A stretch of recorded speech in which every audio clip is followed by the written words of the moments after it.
Good morning, everyone. My name is Haley Savage, and since this is our first guest speaker of the season, I would like to remind everyone to be a good audience, which means pay attention and make eye contact and avoid distracting behaviors. We always want to leave our speaker with a good impression of our team. For years, Team USA has been hearing of this wonderful friend, Mr. Joseph Camanaro. We learned of a poor decision he made as a young man that affected his entire life. We heard of his dedication to troubled youth and his continuing love and dedication to his family. Today we are very fortunate to be able to meet and hear Mr. Camanaro. Smart people learn from their mistakes. Brilliant people learn from others' mistakes. We are here to learn. Mr. Camanaro, welcome to Team USA. We are anxious to hear you. We understand that you may have made a special trip to be with us today. We appreciate it. Please help me welcome Mr. Joseph Camanaro. This looks on your shirt.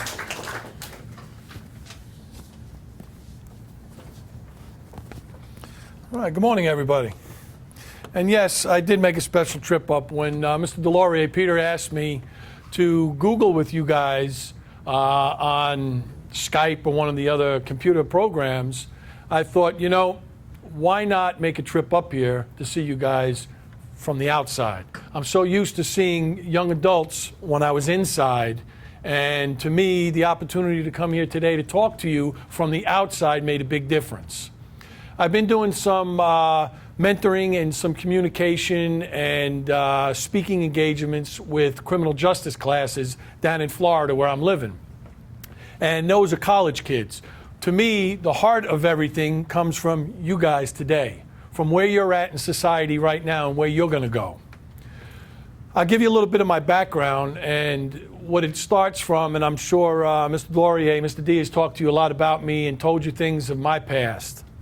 I come from a good family in New York, and my family is now living in Connecticut. And what happened is I came to Florida to start a new life and learn more things and follow a girlfriend to Florida. What I did, though, is I got mixed up with some bad people down in Florida. An old friend came from New York and came to visit me down in Florida, and he was still into doing bad things. When I say bad things, he was disruptive, he was causing problems in the community, and he was living under my roof. I'd go to work all day, he'd lounge around the house and do things that he was doing around the house.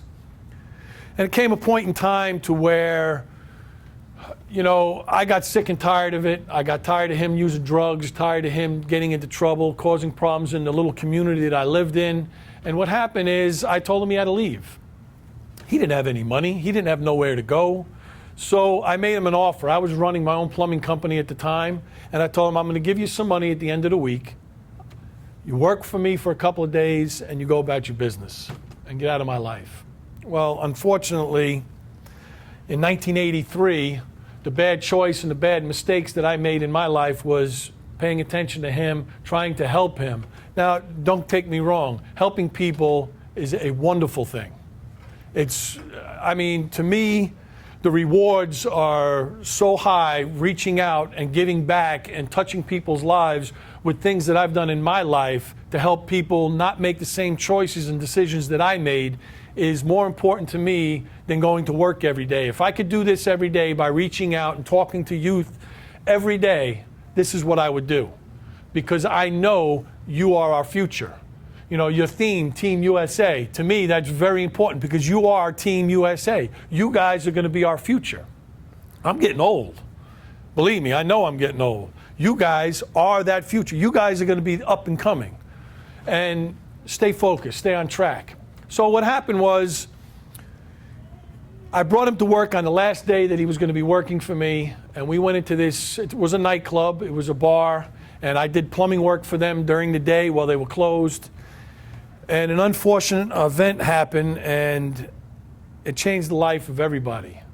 When I say everybody, the people that worked there, me, my co-defendant, our families, and everybody that has anything to do with us. He decided he wanted to rob the place.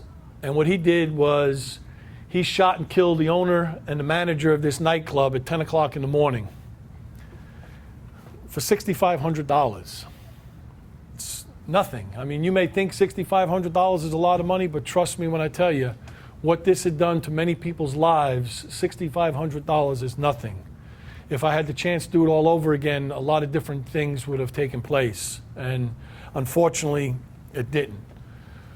What happened from that point on is we went to jail, and he decided to avoid going to the electric chair and implicate me in the crime. Mind you, I was not even in the same room of the building when this occurred. I was in a completely another room when the murders actually took place. But in Florida and now everywhere else in the country, they have what they call felony murder. Felony murder means that if you and I go rob a bank, you're the getaway driver out in the parking lot driving the car, and somebody gets killed inside the bank, whether it's by the guard, by me, or any circumstance, a heart attack, anything. You as the getaway driver out in the car will get charged with first-degree murder and face the death penalty. That's the way it is in society. I got charged with felony murder because they knew I didn't pull the trigger. I wasn't the trigger man involved in the crime. But my co-defendant implicated me in this crime. He said that I knew he was going to do this, that I was letting him come to work with me to rob this place so he can get the money and he could just take off and go about his business. Well, that was so untrue, and there was nothing we can do about it. I went to trial. He pled guilty to this and implicated me and testified that I knew he was going to do it, like I said. And I wound up getting a mandatory 25-year to life sentence.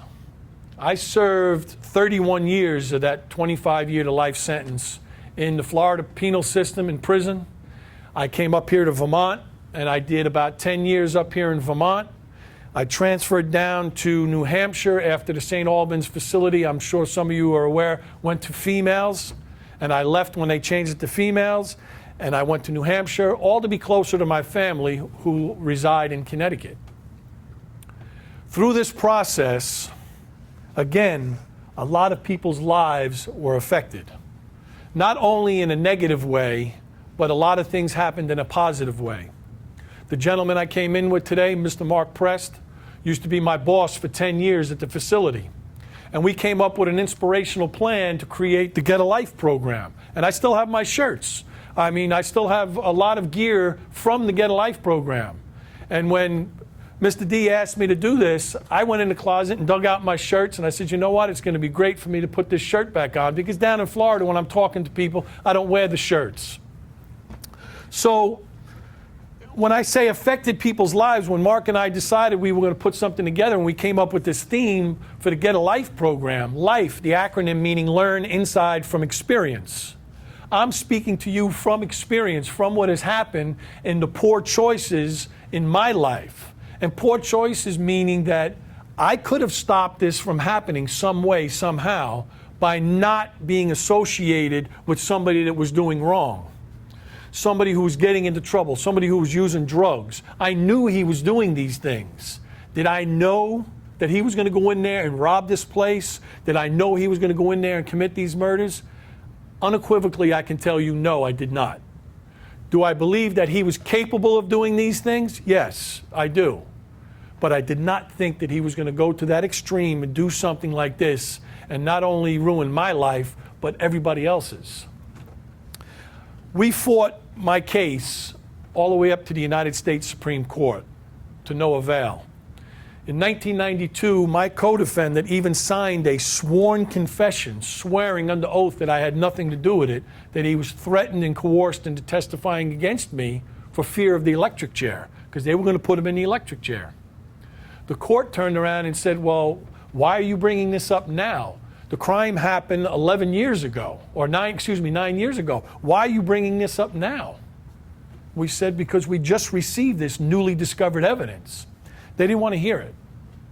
They said, well, you should have got this a long time ago. Maybe you paid for his testimony, or maybe you did something wrong to get this. They didn't care. Once you get into the system, it's really easy. Getting out is the extremely hard part. We fought it, like I said, all the way up to the United States Supreme Court, and it just didn't work. there came a time in my life where I was sick and tired of being sick and tired, and I needed to make a change and do something positive. I quit school at 16. I wanted to work. I wanted to make money at 16. I was more concerned out there with making money than anything else. So I did. But when I got into prison and I got sick and tired of being sick and tired, I had to do something with my life. So the first thing I did is I got my high school diploma. That made my parents so happy. It was just unbelievable. But I didn't stop there. I continued on, and I got an associate's degree. I got a bachelor's degree. I went ahead and got my master's degree. I got my MBA in business with a minor bachelor's degree in computer technology. I did this while I was inside at no cost to anybody but my family.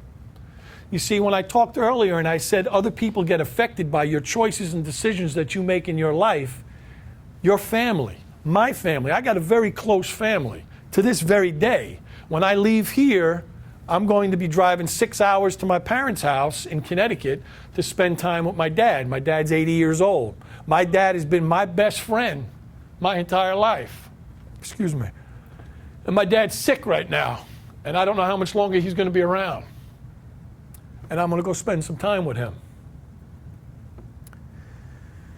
You know, you got to think about these things in your life now where you guys are young and really got a grasp on life. My thing now is you got a classroom, and I don't know, maybe you guys got a class clown in here. Maybe you got one guy in here who's a practical joker, who causes problems. And maybe Mr. D, which I know he would never say this, stay away from little Joey. Little Joey's trouble. He's causing trouble for you. You're going to get in trouble if you hang out with him outside. Maybe he's smoking pot. Maybe he's getting into mischief or breaking things. And your parents and Mr. D tell you, stay away from little Joey because he's going to get you in trouble. Well, you know what? I want to run to little Joey. I want to talk to little Joey. I want to know why little Joey's acting out and doing the things he's doing. When you got a classroom full of beautiful people, a teacher who cares so much about you, who wants to educate you about society, about things that are going on, about the choices you're making in your life today. You don't need to make a choice right now. Think about the choices. Think about the consequences. One thing I learned when I was in this program that I was in Florida, I was a coordinator of a program down in Florida for 100 guys at a time. And this program teaches us to get ready to reacclimate into society. And the doctor, this PhD who runs the program, Dr. Sharon, always used to put into our heads to do the right thing. My motto is do the right thing when nobody is looking. Because when people are watching you, wherever they are, you got nothing to worry about because you're doing what you're supposed to be doing. Driving on the road. If I'm driving down the road and the cop pulls up behind me, I don't care. I'm doing the right thing. If I get pulled over, he wants to search my car, have at it. I know I'm doing the right thing because that's a choice that I make in my life, a choice to do what's the right for me in my life. Yes, I have rules and regulations I have to follow now that I'm out of prison. I have what they call conditions of parole, a curfew where I have to be at my house every night at my residence by 10 o'clock. I have to report to my parole officer once a month, and I have to write a monthly report. But these are things that I have to do. But, you know, one of the things that this professor kept pushing and telling us and putting into my mind was, if what you're about to do is going to hurt you, don't do it. If what you're about to do is going to hurt somebody else, don't do it. So that falls back to the choices that you have to make. But don't never forget, choices have consequences, good and bad. You know, you can make the right choice to help somebody, an elderly woman, get across the road, carry her bags. I mean, that's old school stuff. But that's what I am. I'm still old school, reacclimating into a new society with new technologies, with new things. But you know what? You never forget these principles. You know, you see a woman, a young lady, or a teacher getting ready to come through a door. Hold the door open for them. Let them come through the door, ladies first. Open the door for your mom, the car door, and let your mom get in the car. Things that you would never even think about in society in a generation today is the old school. And I still believe in those principles and those morals. to where when I was young and your age, I didn't have principles and morals because I didn't care. I'm not an angel, don't get me wrong. The crime that I did 31 years in prison for wasn't my fault, but I have done a lot of things in my past that I am not happy about. I hurt a lot of people in my past. I used to use drugs, smoke cigarettes, drink alcohol. I did all of that. For what? You know, I was telling Mark, right now I'm out of work because I fractured my sternum in 2 places at work. And I'm mending, I'm healing now. But they put me on these narcotics to ease up the pain. But these narcotics took away from my ability to understand and my ability to focus and be aware of my surroundings and things that are going on. And I hated it. When I went back to the doctor, I handed the doctor back these pills, and I said, I don't want this stuff. I haven't smoked a cigarette or touched any kind of alcohol or anything since 1988. And I feel better, I feel stronger, and my life is so much better. You know, when I tell you that life is about these choices and decisions you make, you may think that your parents are getting hard on you. Your parents are telling you not to do this, not to do that. There's a reason why your parents say these things to you. There's a reason why mom and dad are telling you things, because they've been there and done that.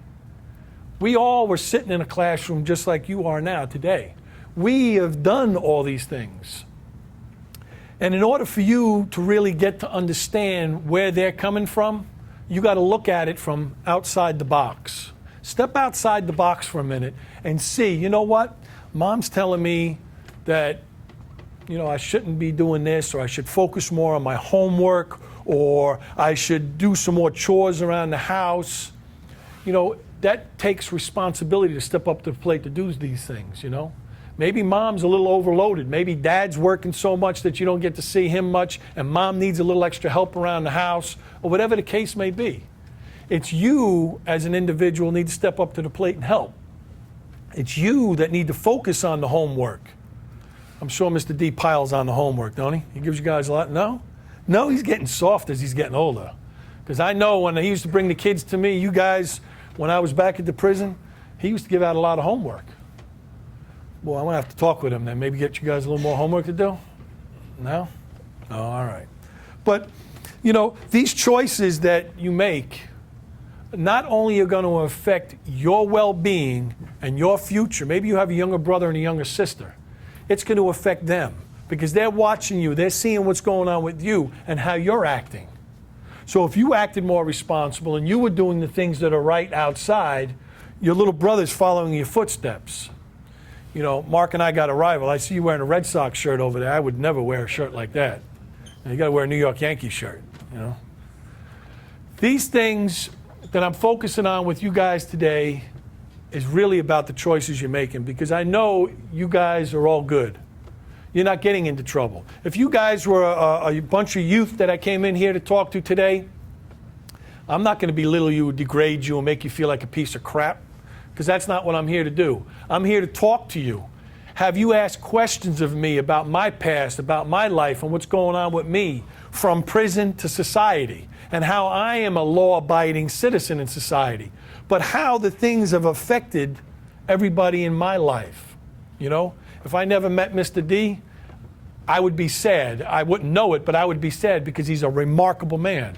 Mark, who was my boss for 10 years while I was up here at the prison in St. Albans, who welcomed me up here and told me, no, you can't stay at a motel or a hotel. You're coming to stay at my house. You're going to break bread and eat with me and my family at my house. You know, 30 years ago, I wouldn't have had a feeling about any of that. But I have emotions today as I get older, unfortunately. You know, I get teary-eyed when I think about certain things and do certain things that I didn't have when I was your age because I didn't care. Because the caringness wasn't in my heart. The love for people was not in my heart like it is today. I know all the things that I've done led me to this point in my life to where now I have the opportunity to give it back, to show people where I was, what I've been through.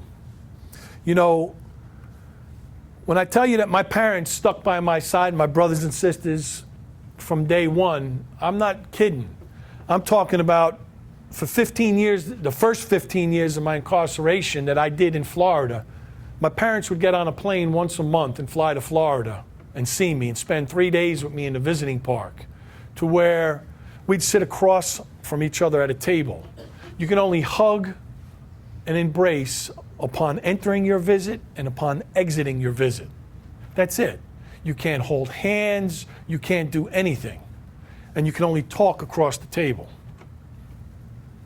Prison life is not glamorous, it's not fun, it's what you make of it. Again, it's a choice that you have to make once you become incarcerated. You know, when I say that my family would come down, my brothers and sisters would fly down and center their vacations around visiting Joe, or now Uncle Joe, and they would come and visit me all the time. That was my network of support. Mr. D, he was an advocate for me that I don't even have the words to thank. When he flew to Florida to make a trip and speak in my behalf before the clemency board to try and get me out of prison on a pardon. You know, people don't just like you. You earn that like. You earn that respect from people because you show people the person that you are. And that's what life is about, showing people what you are and what you're about. If you're a knucklehead, a class clown, or getting into trouble, you're putting that bad thought and that bad set into someone's mind. To where if you're doing the right thing, you're doing your homework, you're doing what you're supposed to be doing, you're helping people out in any aspect of life, whatever it might be. It might be somebody in the hallway drops all their books all over the floor, and you walking over and you bend down and you help them pick them back up and you hand them to them. See ya, and you go about your business. Not looking for anything, not looking to say, okay, what are you going to do for me now that I helped you? You know, that gratification that people always got to look for. What about me? Me. It's not about me in life anymore. It's about you and you and you. What can I do to help you? I'm not talking about you're broke and you need $100 or, you know, whatever the case may be. It's what can I do to help you? And in my life, in my philosophy now is, what can I do to help? Is there things that I could do in my life to reach out to the younger generation and say, what's going on? Again, I don't want to degrade you or belittle you or make you feel like a piece of garbage. I want to know, being an elder gentleman, what I can do to reach out to help you guys in society. What can society do to make a difference in your lives today? What could we do to reach out to each and every one of you to make a change that will make your life a little bit easier? And I'm not talking about the glorious things. I'm not talking about the fancy cars and stuff like that. I'm talking about to make life a lot more fun. Education. Unfortunately, back when I was going to school, education really wasn't fun. Education was regimented. You will do this, this, this, and this. Not making it a big classroom setting to where you do different things and activities and people come in and talk to you. I don't recall any of that in my life growing up. But what I do recall and I do remember now is all the people that I have on my side that are trying to look out for me, that are reaching out to help me for all of those years that I was incarcerated. And now it's time to give back. And this is one of the ways I want to give back. And this is one of the ways that I will continuously give back, to help you guys in any way I can. And when I say you guys, I don't mean just this classroom. I mean everybody in society. Young, old, everything. You know, prison life, I don't know if any of you watch any of these shows on TV that show you all this stuff about prison. Some of it's true, some of it's reality. A lot of it is not. I've been through 2 major riots and a major disturbance. I've seen people stabbed to death over a little 35-cent pack of cookies. I've seen guys beat up and beat down so bad because they owed somebody $5 or disrespected somebody. And this is what life is like in prison. It's survival of the fittest. Young guys are going to prison, young, good-looking young men. You know, I see a lot of good-looking young men in here, a lot of good faces. You do something wrong and go to prison, let me tell you something. And I'm not talking about Vermont per se. I'm talking about the Florida prison system, the New Hampshire prison system behind 40-foot walls.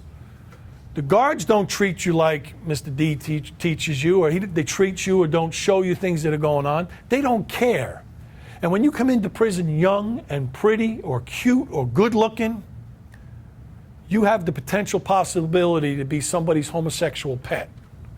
Predators, guys that are looking at you not as young men and buddies and, hey, we all right, what's up, not looking for you like that. They're looking for you to be their woman. And I'm giving you guys the reality. I'm telling you just the way it is. I was young and good looking when I was your age. When I went to prison at 19 years old, I had a problem my first 5 years of prison. The Florida prison system is majority black. The whites are the minority. And I'm not saying that it has anything to do with color, race, religion, or anything. I'm a God-fearing man. I got God in my heart, and I pray to God each and every day. But in the prison system, those predators come at you. I'd have to say probably for the first 5 years of my incarceration, I had to fight or become somebody's homosexual pet. And I sure wasn't being nobody's homosexual pet. So I fought and got into trouble for the first 5 years of my incarceration until I finally built up what we call creds, credentials, respect, that they knew that if somebody tried me, that I would fight. And once they see that you will do that, then they back away from you.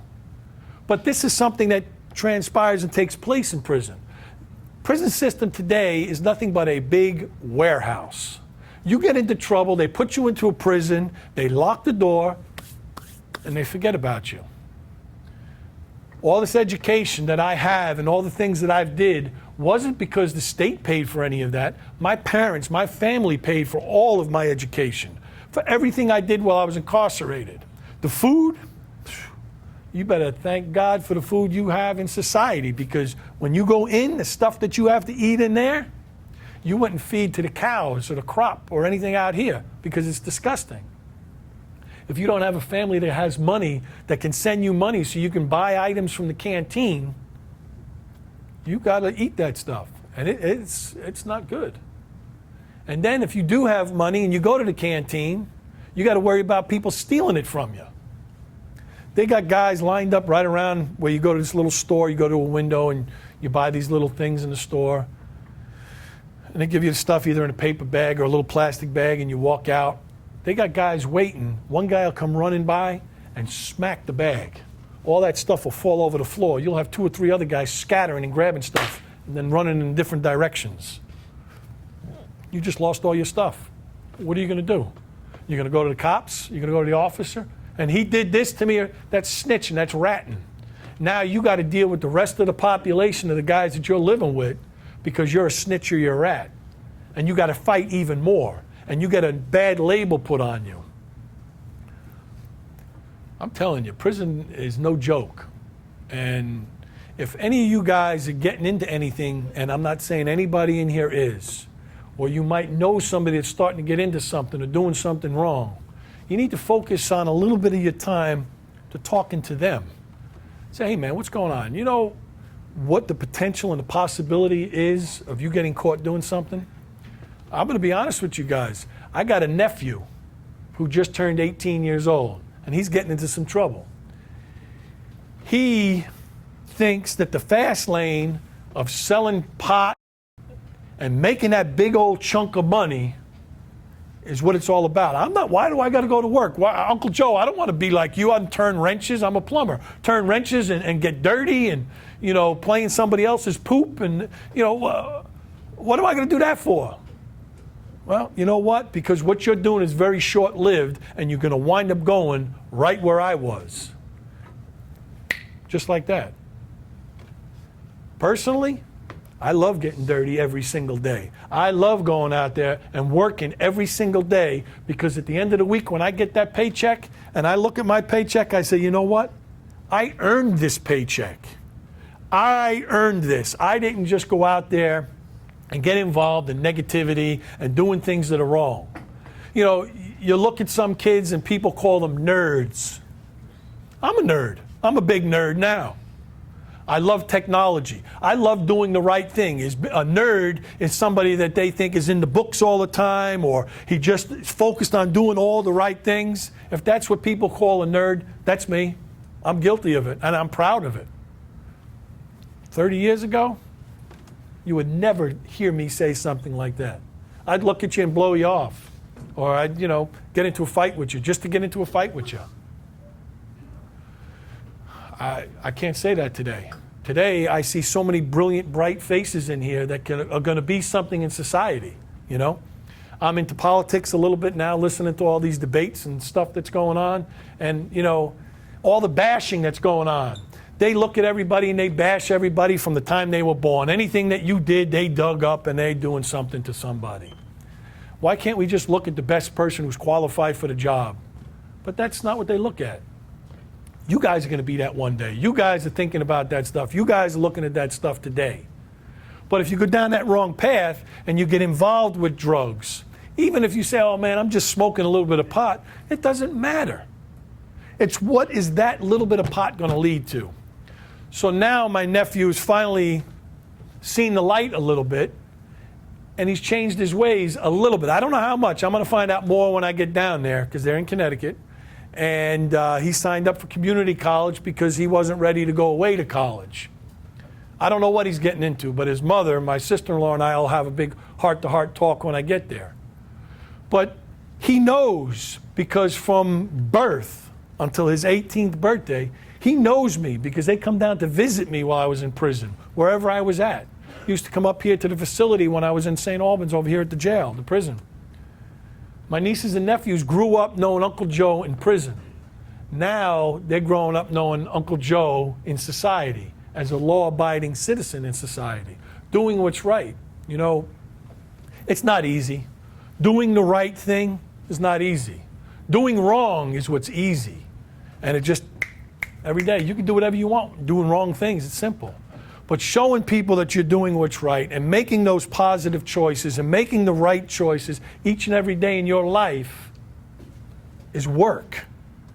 You got to work at it and show people that you're doing what's right. When I had planned to come up here, I had to get permission from my parole officer to come up here to talk to you guys. And when I talked to him about it, I really thought I was going to run into a few obstacles about him allowing me to leave the state of Florida, where I'm at on parole, to come up here to talk to you guys. But you know what? He knows how hard I work. He knows I do speaking engagements. He knows that I'm doing all the right things. So when I brought this to him and I asked him, he says, absolutely, no problem, Joe. Have a good time, do what's right, and give me a call. And I said, his name is Mr. Sains. I said, Mr. Sains, I appreciate you. Thank you very much. So I keep him abreast and informed of everything that's going on with me. He sees that how much I work. I work 70, 75 hours a week when I'm working down there in Florida, breaking my fingers to the bone. But you know what? It's worth it. It's worth it. I've been out of prison 1 year and 1 month. Okay? 13 months I've been out of prison now, out on parole. And I just walk around every day and say, LG, life's good. Life is wonderful. I couldn't imagine how wonderful life was being locked up constantly all the time. Up here in Vermont, they got TVs in the jail. Guys can watch TV and stuff. In Florida, there's no TVs. There's nothing but time on your hands to do one of two things. Figure out how you're going to get into more trouble doing illegal activities, or finding how you're going to do the right thing. And when you finally get to that point in life where you're sick and tired of being sick and tired and you want to start doing the right thing, that's when your life starts to change while you're incarcerated to doing the right thing. And it's not easy. You get ridiculed. People make fun of you. Guys that are getting into the bad things, they want to talk about you. I don't care. I know who I am. I know the person I've become. And when I was in there, I didn't allow that to affect me. I didn't care if you said, oh, Joe's doing the right thing and you're not. Everybody knows. They know, okay, yeah, he's doing it. But they know that you're doing the wrong thing. Some think it's cool, but the majority know that it's not. Prison is no joke.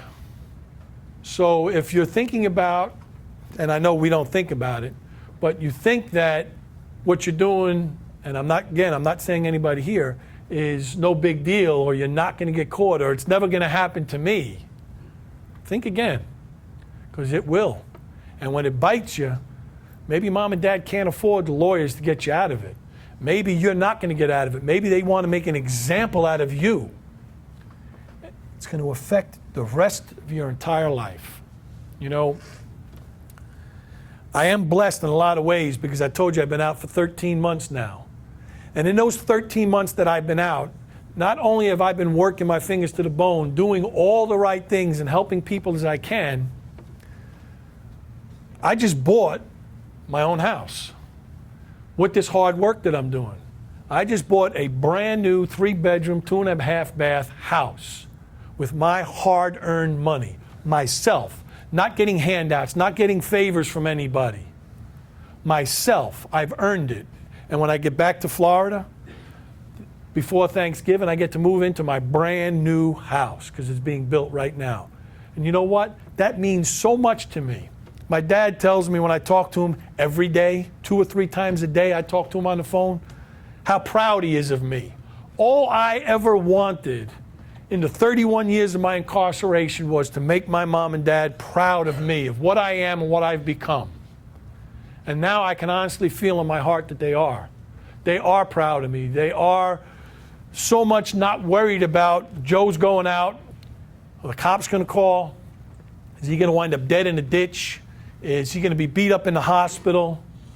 They can go to bed at night, put their head on that pillow, and be rest assured that their son is doing all the right things out here. And that's what life is about.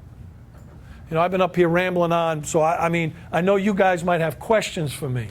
And I'm eager to answer any questions that you may have. I don't care what they are. Don't feel embarrassed about a question. There is no stupid question.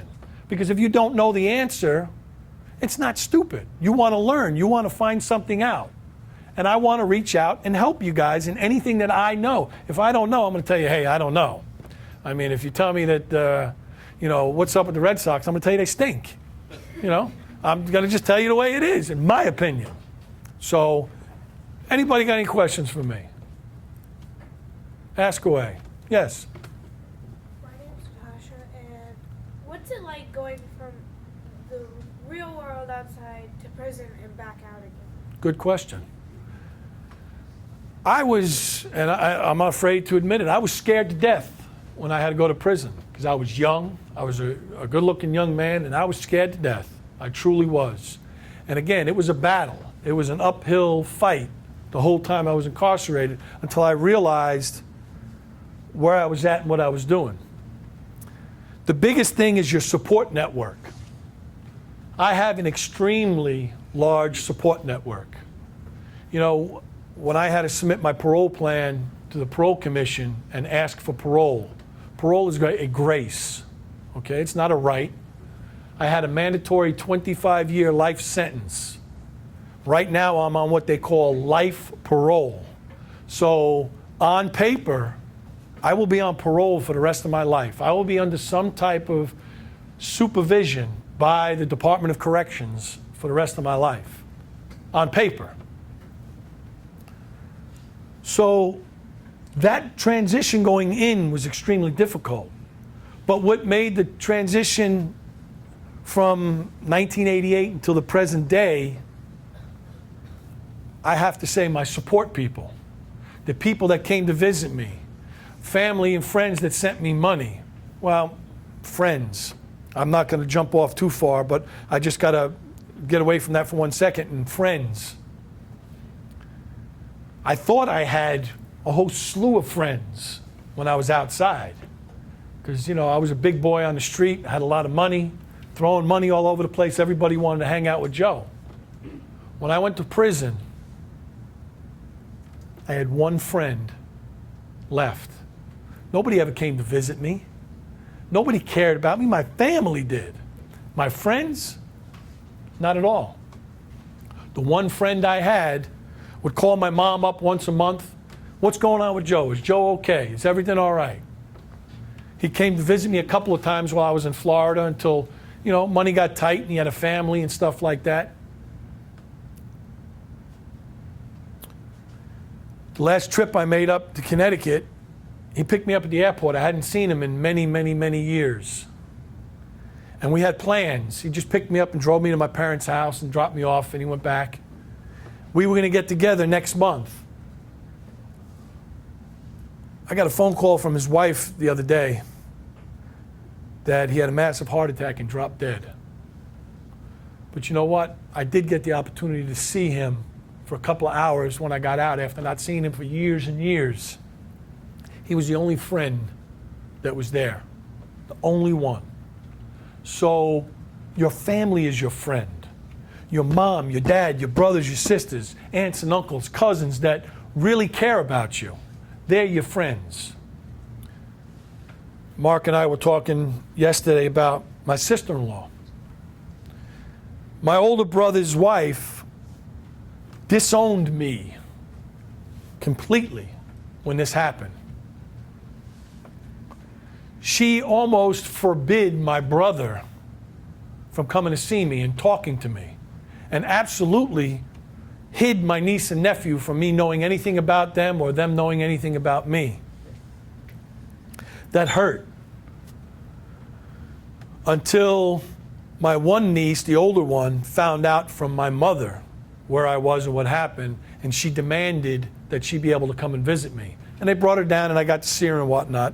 Her sister, who I didn't meet or ever speak to until I got out of prison for the very first time, and I are becoming very close now. She told me at my dad's 80th birthday party how sorry she was for keeping them away from me and not allowing them to know me and the person that I am and what has happened in my life. They know me now. So these are all the trials and tribulations and things that you have to see while you're in prison. The effects, again, how it doesn't just affect you, it affects your family, your family's family, extended family, in-laws, friends again. What friends? You may think you got really, what do you guys call it on texting, BFFs, right? I'm not into the texting thing yet. I haven't really picked up on all of that. The Facebooks and all of that. I'm not into all that big social media. But you may think that you have all these close friends when you're a troublemaker. But when you get into trouble and you go to jail, those friends scatter. And you'll never hear from them again. So your family is that part of that. You know, and then to continue on with your question, the transition for me getting out and being in society is amazing. And it's amazing because of having that connection with my family, with my loved ones, the people that really cared about me. So that transition back into society for me wasn't difficult because I've always spoke to young adults. I've always got involved at the prison with a program we created called Parent-Child Visitation. And I'd work with people from society, from outside, volunteers coming in. I've done that just about my whole incarceration. I cared more about doing volunteer work and reaching out and helping people than getting involved with the everyday politics of prison life, with the troubles, with the gangs, because they're riddled with gangs in there. And if you're not affiliated now, if you're not affiliated with some type of gang in there, you're going to have problems. That's the way it is inside now. So you automatically become marked and scarred, and you can't change things unless you do what's right. So that transition for me getting out was seamless because I have that support. I had everything when I got out.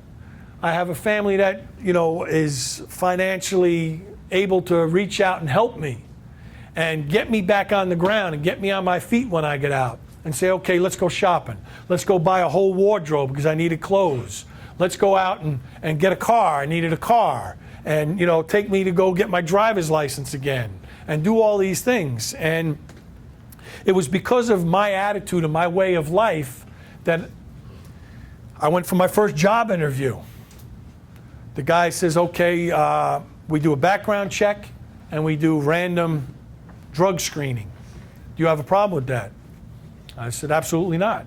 It was my understanding that the background check, the background check only went back 10 years. Okay, well, if you're only going to go back to see if I got into trouble in the past 10 years, I'm great. I'm not worried about it. I went down to the lab. I gave the urinalysis exam, the drug screening, passed the drug screening. They immediately put me to work, put me in my own truck, started working. The end of that week, I got called into the office and said, "Sir, I'm sorry, but we have to let you go." I said, "What do you mean? My work is not, up to standards or something?" They said, "No, it's got nothing to do with that. Your background check came back, and I'm sorry, we just have to let you go." So I knew already that the background check went all the way back to whenever. So they had to let me go. So I went right back out again and found another job. This time, when I sat down with the owner of the company, I told him my whole entire story. We talked for 4 hours. I told him everything. The thing that I had going for me was this man believed in giving second chances. This man knew my whole story, and come to find out that he was actually a recovering alcoholic who hadn't had a drink in 24 years. And he had gotten a second chance in his life by quit drinking.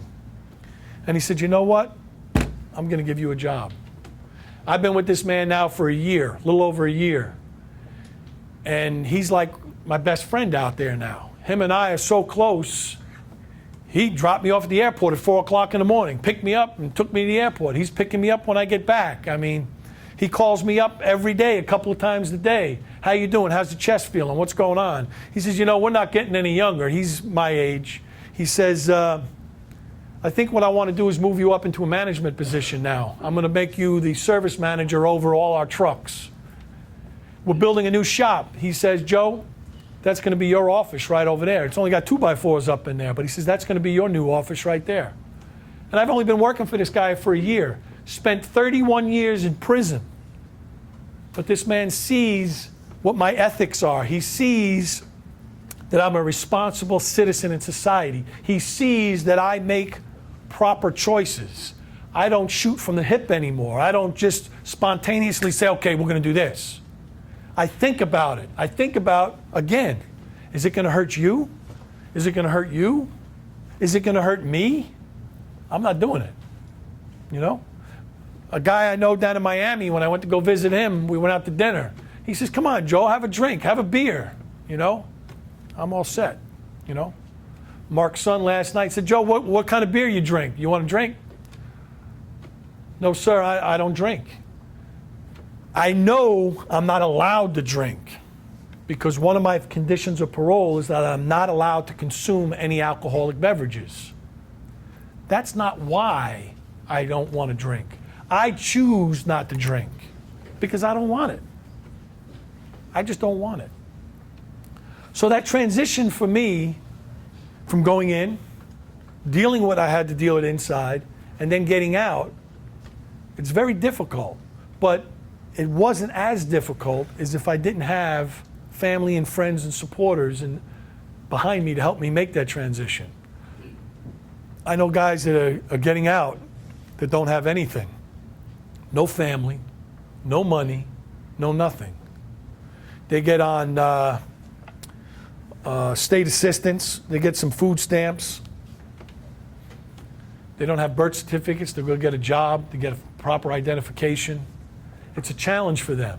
And unless they really want to do what's right, they fail and go right back to prison.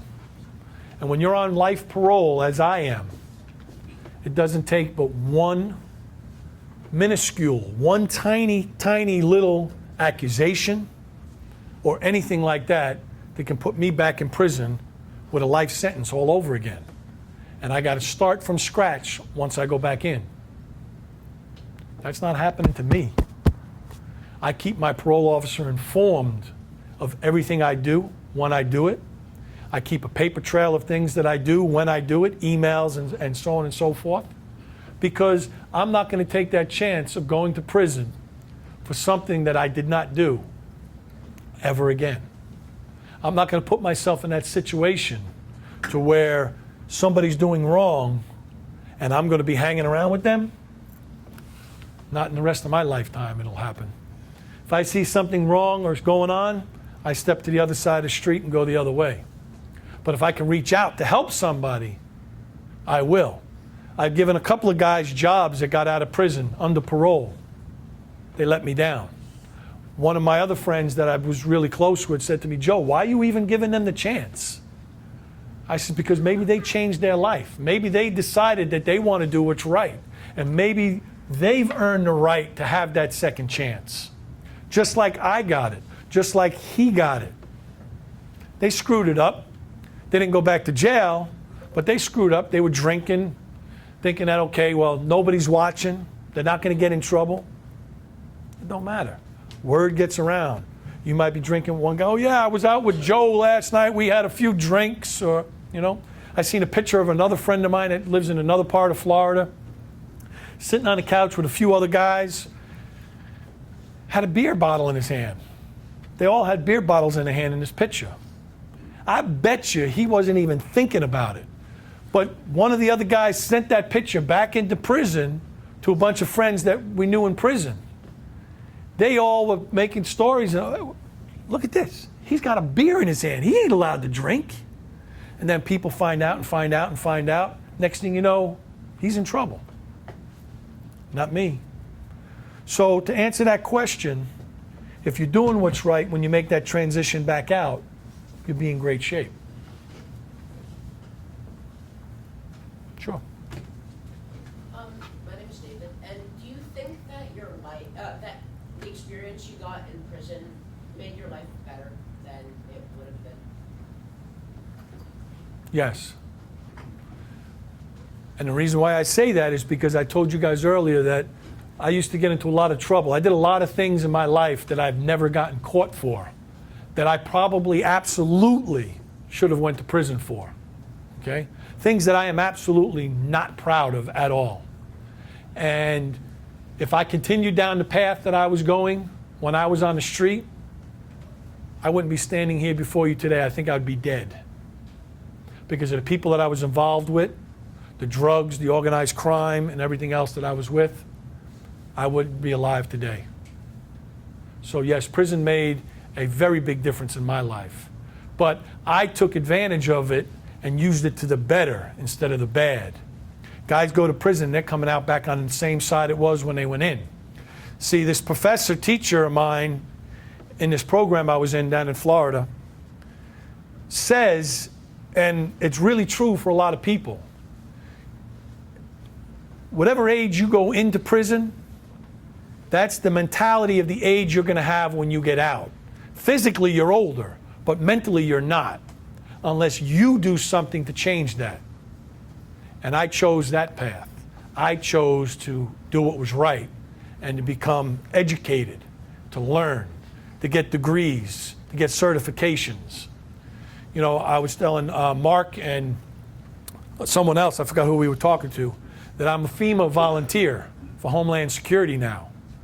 And I've taken over 75 certification programs for FEMA. In case of a disaster, a fire, hurricane, I am allowed to go to respond and reach out and help.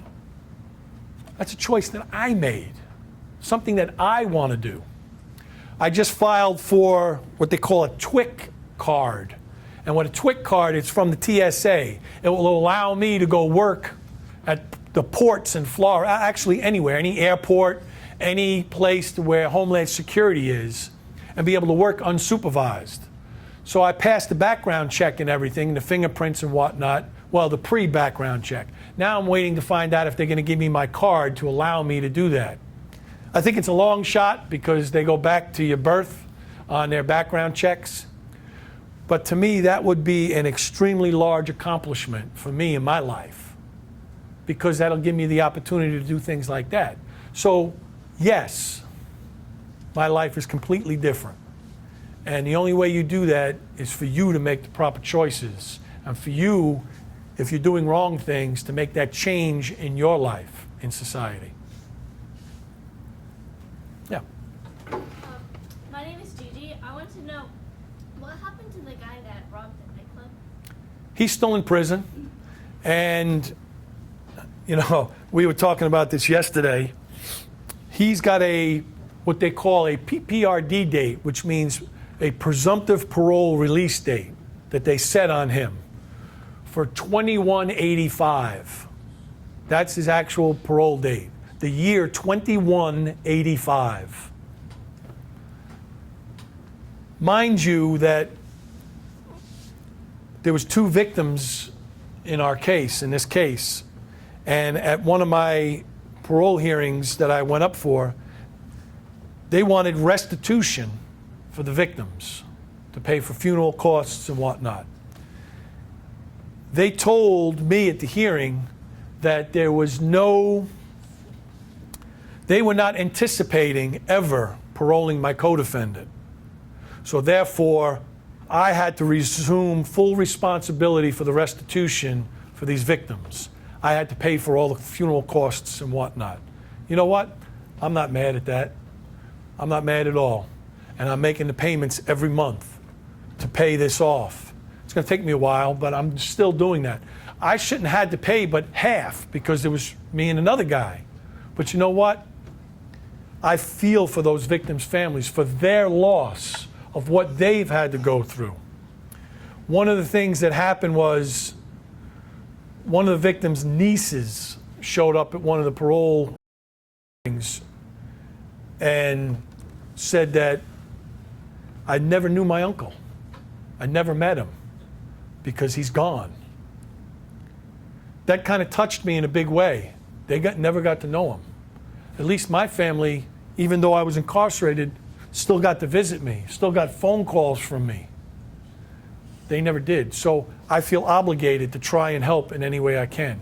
I've written letters to the victims' families. And being responsible for my actions. My actions were allowing him to be there, allowing him, knowing in my mind that he could have done this, and knowing that he did do it. What I could have done to stop it. That choice that I had back then at that moment was being greedy, was saying, I just want this guy out of my life. I want him gone. And allowing him to come to work with me, knowing that he was a time bomb, that he could have done something. And he did. So I feel that responsibility. So, yeah, it's hard. Yep. Do you have any friends from prison that you still talk to? Yes, I do. I have actually quite a few. Guys that have been released on parole that are doing the right things, that are really, you know, one of my good friends, Tony, actually started a ministry, and he's doing outreach through the ministry. And I am affiliated with him in the ministry, and we're going to start, once we get the approval, to go back into prisons and talking to the guys that are in prisons that are in what we call the re-entry phase of getting out of prison, and talking to these guys and helping them understand these are the obstacles you're going to look at when you get ready to get out, and trying, you know, to educate them. And I do have some friends that are still back in the program I was in that have no family, have no money, have nothing. And I send them a couple of bucks here and there when I can to help them out so they can go to the canteen, and what we call Zuzus and Wham Whams is what we call it inside. Little cupcakes, or, you know, cookies, or, you know, instant soups where you just put hot water in it and you can get a soup and have something to eat. So yes, I do have friends. Yep. What do you think is your biggest goal for the near future?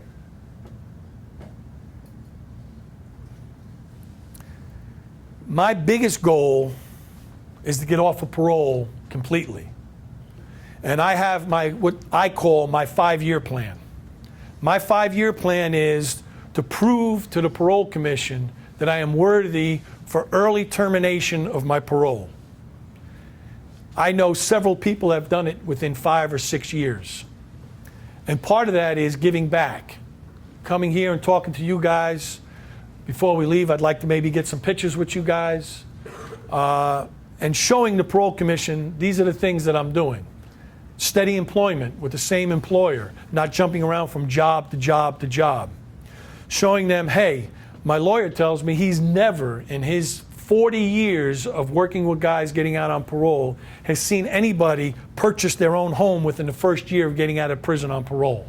He says, I'm the first. So my goal is to be off of parole completely within 5 years. That's my main goal. And I'm glad you said goal, because life is about goals. I have to fill out a monthly report to turn into the parole commission. On that monthly report, there lists a section where you got to list your goals. When you set a set of goals for yourself, stay focused on those goals, because when you complete one, you need to create another goal. And keep creating goals. As you complete one goal, create a new goal. And keep doing this with your life, because you'll be surprised how great it is. I had certain goals that I wanted to complete. I know I needed X amount of money to put down a down payment on my house.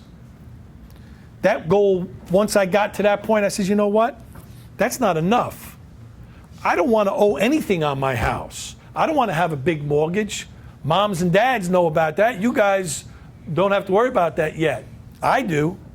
I was saying, why am I paying $1,200 a month in rent when I only have to pay $600 to own my own home? So to me, I wanted to get to that goal. So again, one goal, create a new one. Every time you complete that goal, create a new one. And give some really good positive thought into goal selection. Don't just say, oh yeah, I want that new car, that's going to be my goal. That's a good goal in a sense of a way if your priorities are in order.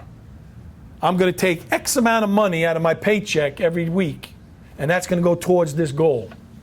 When you have extra money left over at the end of the week that you didn't spend, instead of going out to the movies or going to buy a new pair of shoes or wasting it, take that extra money and put that money in the bank.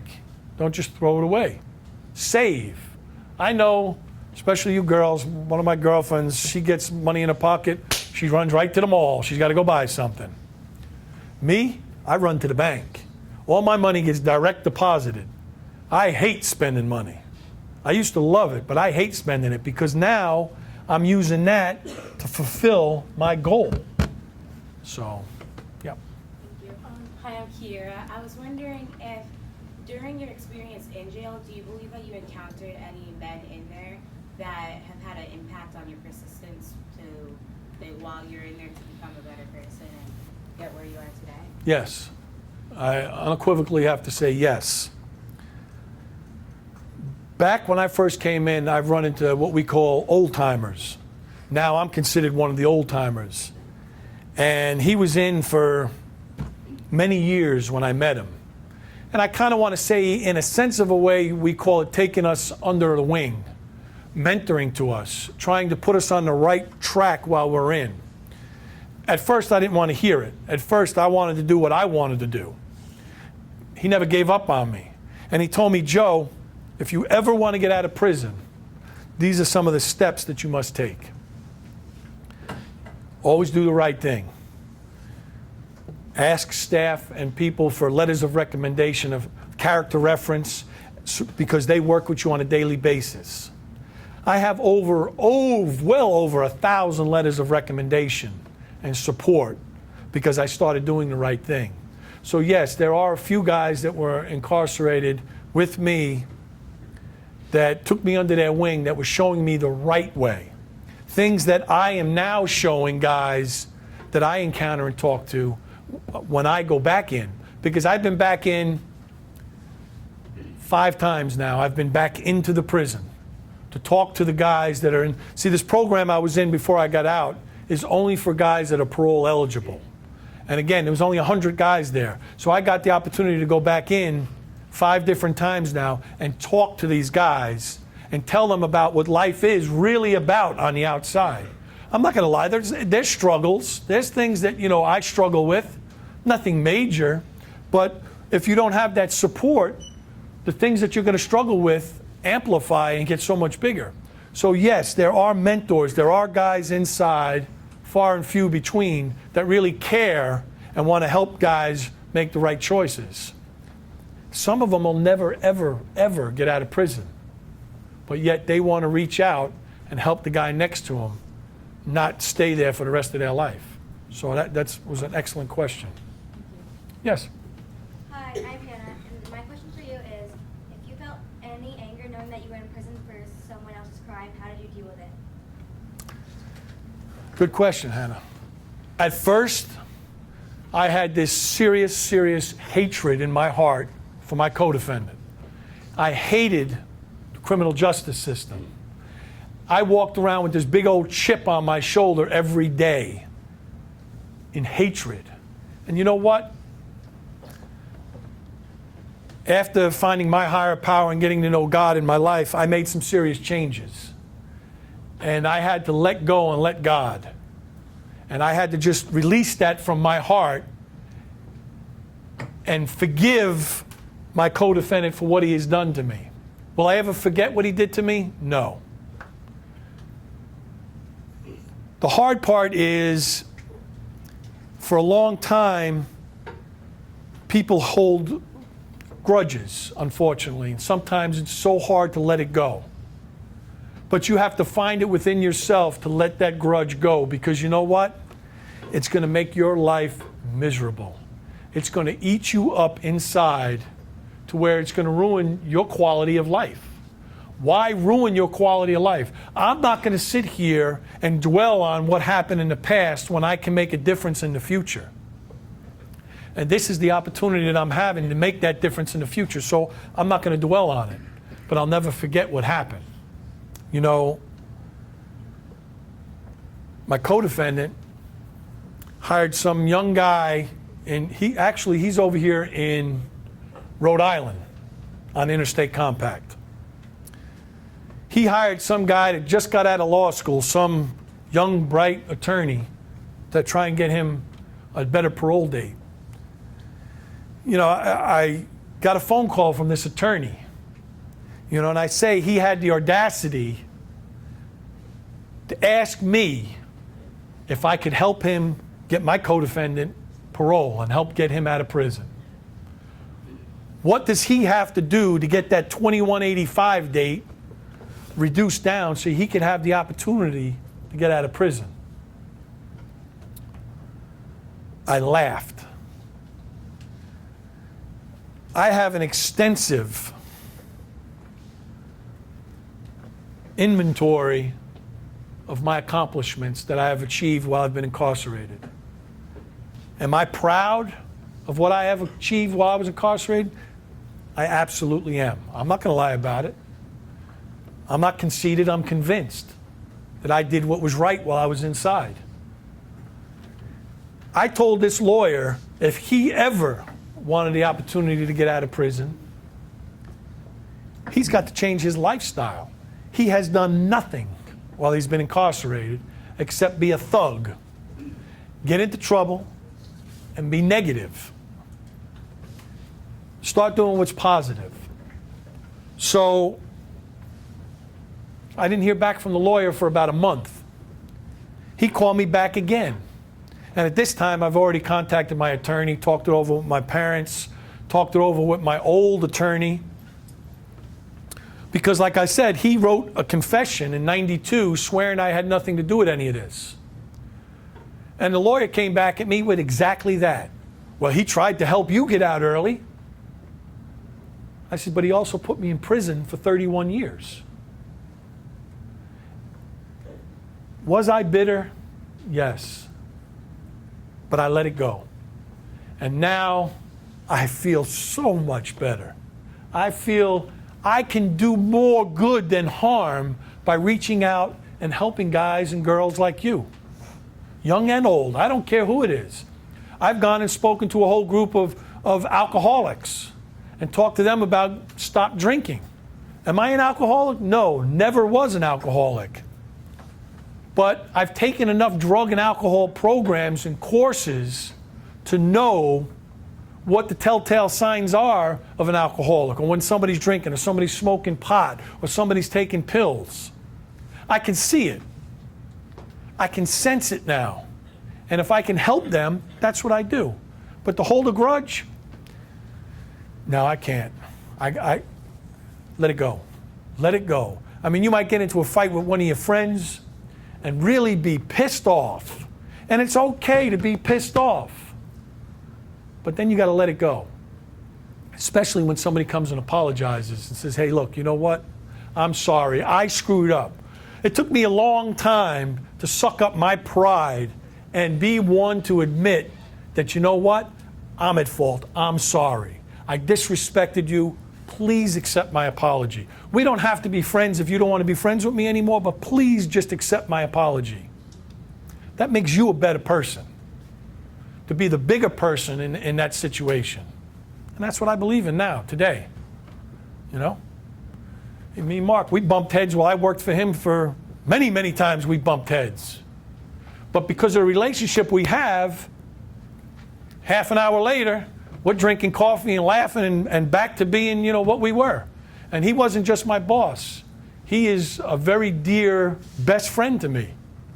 You know, and him and his wife are very close with my mom and dad. To me, that's what life is about. It's about friendship and love and caring. It's not about all this crazy stuff you see going on in society that hopefully you guys are going to be able to put a stop to. Anybody else? Joe, I just, first of all, I'm Yes, very sir. proud of you. Very proud of you. The other thing I'd like to do is, you've been very good about answering the questions and bearing your soul. How about you listen and let the kids speak to you about what they feel about the message you gave? Give you feedback. Absolutely. I would love that because that will help me continue what I'm doing and my goal to help others. So, yes. Come on, don't be shy. Somebody get up. Come on. Sure. So I felt like you're like, after getting out of prison, you really, from what I've heard, you've gone a long way. And that you're really good at what you do. And I hope you get even higher than ever before. Thank you. To add on to Kobe, my name is Jada. I feel like you've accomplished a lot from what you said and what Mr. Dees told us about you. And I don't know, I think you've just come a long way. Thank you. One thing I'd like to say before any more feedback is, if you have negative feedback, if you feel like this was a waste of your time, and you felt that what I'm talking to you about has got no impact or doesn't matter, please let me know that too, because that matters to me as well. Because maybe I said something that turned you the wrong way or didn't like what I said. I want to hear about that too, from the adults as well. I mean, from everybody. Sure. I think you're a really big inspiration to many people because you don't let anything hold you down, and you've been to like many places where it's not really, you know, happy. And I just think that it's really inspirational that you've been there and done that, and that you're here today, and you're happy, and you're just a really joyful person. Thank you. I just wanted to agree with Hannah. I think that, like she had said, like you were very inspirational today, and I feel like you had said a lot of things, and you're so truthful and honest about everything. And I just feel like you were probably one of the first public speakers that touched me the way that I was touched today, and I feel that I'm actually taking a lot more away from this than I had from a lot of other things. And there were a couple times where I just wanted to walk up and give you a big hug because of what you were saying. Thank you very much. Oh, go ahead. Oh, also, well, I think you really taught us today that we can get ourselves back up after falling down, and like how you really turned your life around, and it was really inspirational. Thank you so much. I'm Jacob, and to go on with what Kiara said, I just feel like that you are like a great man, and I kind of feel like just a sense of pride that you were able to come in here, and just the stuff that I was able to take away from your talk. So I'd just like to thank you for coming to speak to us. Thank you. I agree with what Kiara said, because out of all the public speakers we've had over the last year, you are the person that I've taken most from and that I've learned most from. So thank you for that. Thank you. I think it's really amazing how quickly your life turned around after you got out of prison, and I just want to congratulate you on that. Thank you. And, you know, again, without that support group, without having that family and love and people to stand by me, it wouldn't have been as easy. It would have been a very, very difficult road for me. Yep. I'm sort of glad you're here because it's hard for people to turn back around, and with your inspiration, it sort of makes it like a little easier. Like for me, I'm having a little trouble right now, and what I just heard, it's sort of like a way for me to help me. I'll tell you what, Peter's got my phone number, Mark's got my phone number. Anytime anybody runs into something and you feel like you could be going down the wrong path and you don't feel comfortable talking to somebody, my phone number is open for anybody that needs somebody to talk to. If you don't feel comfortable talking to Mr. D or an adult or something like that, yeah, I'm an adult. But guys, I've been there, done that. I know what you're going through. Again, I don't want to belittle, degrade anybody. I want to be people's friends. I want people to understand that I'm not only your friend, though, but I'm going to give you the proper advice. I'm not going to give you the advice to say, well, you know what, go ahead and you guys go back there and smoke a joint or something like that and don't worry about it. You know, you'll be all right. You're not going to hear that out of my mouth. Anybody else? I think you've opened my eyes up more than they, have been before, and that your story, like Yara said, has touched me more than others have. So thank you. You're welcome. How many people know somebody who's incarcerated, been incarcerated, a family member, a friend, or something in your life? Quite a few. Wow. That's pretty amazing. Are you in contact with them? Yeah? Don't give up on them. You know, they made some bad choices and bad mistakes. Be a mentor to them if you can in any way that you can, whether it's a long distance or a letter, and truly writing how you feel to them on what they did, whether it has affected you in some way or another. Maybe it was a brother or a sister or a father, an aunt or an uncle, or just somebody that you knew or know. Think about that. That's a question I'll put forth to you guys as maybe an assignment for you guys to think about. Writing a heartfelt letter to somebody that you know that was incarcerated that maybe you're not in contact with because they made a terrible mistake. But you know what? Tell them, hey, you know what? I realize you made a very bad mistake. I still love you. I still care about you. And just want you to know that if there's anything positive I can do to help you, I'm here. Just give that some thought. Yeah. Hello, I'm Caleb, and I just realized how much your family helped you out by just saying or being there for you, coming down to Florida, and just giving you money and just being there for you. Anybody else? Hey, Sure. John, I first was introduced to your program, Get a Life with Mr. D, brought us down here, and I was one of the, maybe a few years into my teaching career, but now that I was impressed then, and I've now got 3 boys, 2 in high school, 1 in college, this only gets better. You give us a great message, and I'm sure all the kids, that's probably one of the most powerful ones I've ever seen, so Thank you, sir. very proud of what you've done. The other person that from my experience, that I just love and gained so much knowledge from is your dad. You talk about the unconditional love that a father can have for a son who's rebellious and mistake after mistake after mistake, and he never ever turned his back on you, and your dad's just a great man. Thank you. Yes, he is. And, I could just get choked up talking about my dad because he's my best friend in the entire world for reasons why Mr. D just said. He's never, ever, ever wavered and given up on me from day one. Never in my life. And he's my best friend. And, you girls might have your mom as your best friend and, guys, because guys bond, unconditionally. Now, I'm not taking nothing away from my mom. They've been married 58 years now. I think it's 58 years. I love my mom to death, and I talk to her every day. And I talk to my dad more every day.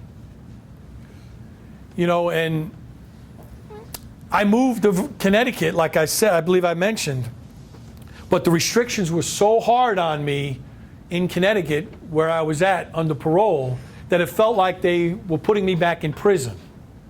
Not physically putting me back in prison, but the restrictions that they put on me when I moved back home was so overwhelming, there was no quality of life for me after 31 years of incarceration.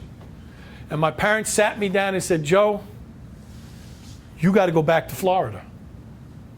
You can't stay up here. And all I wanted to do is move home to Connecticut and take care of my mom and dad. I got brothers and sisters that are there. They own businesses and they're doing their own thing, but I wanted to be there for mom and dad.